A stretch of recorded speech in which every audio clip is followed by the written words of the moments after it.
We started last July 17th of 2011, so just a little under a year, and the adjustments went really well. We've had very few issues, and the cows just adapted very quickly. I believe we're around the 110 or 12 cows. I think that's about where we started at, and we've been up at the 120, and now our production has risen to the point where we should actually try to get down to about 100 cows. We're currently about 38 liters, and in our previous barn we were around that 32, 33, so we've seen a very good response coming into this barn. So we were 2 times a day in our other barn. Now we average 2.8, so I think that helps a great deal. Some of our highest producers, they can go through every 4 and 5 hours, and they do, and it just keeps them empty, and I think it's really helped them really hit the expectations we have for them. Hydraulic arm has been really good. It's nice and quiet, very gentle. The cows accept it well. Individual cow management is another area.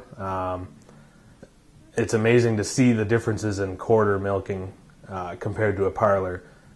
I think that's half the battle with keeping cows calm, is you're not over milking those quarters, and we see such a variance in quarters. Front quarters will have half as much as, say, a back quarter, so it's not hanging on them, and they're not agitated, so they milk a lot better. I think. I feel the teat prep has been very good for us. We always had cows with very good milk letdown, high milking speeds. So our turnover in the robots right now is about 6.5 minutes, just about 6 minutes 20 seconds. Some days I've seen it at 6 minutes, and I very much credit the teat prep for our cows having very good letdown. We're harvesting an average of 14.5 liters every milking, so that kind of brings it into another nice feature of the milking permissions having 2 different set points of hours or expected yields. So I think it's a great feature in allowing or not allowing a cow that doesn't need to be milked go through. It's just a lot nicer having a full uddered cow go in there, less incomplete milkings as well. Here is the twin filters. I really don't think that there should be a barn built without them. It allows me to change a filter anytime I'm passing through, and then I know it's being changed at every milking, or every time the system washes. So we do it 3 times a day, and I believe that's what's helped keep our back to scan in check. I think our back to scan is currently around that 8,000 to 10,000, and that's where it was in our old barn.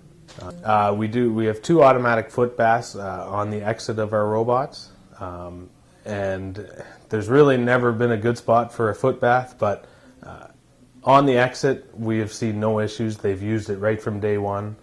There's water in it. They leave and get going and get through. So it's helped keep our strawberry warts in check, and no manual labor to push them through. So another great feature is the swinging cow brushes. It keeps our cows a lot cleaner. I don't think there's very many minutes of a day that you don't see one running. If I can do it, I very much would like to install one here, whether it be this year or the start of next year. I think that's just going to be a phenomenal tool. And yeah, I think D. Lavelle's staying ahead of the curve. I'm very excited to see what Herd Navigator has to offer us. If I can do it, I very much would like to install one here, whether it be this year or the start of next year. I think that's just going to be a phenomenal tool and helping us, lower other costs even more.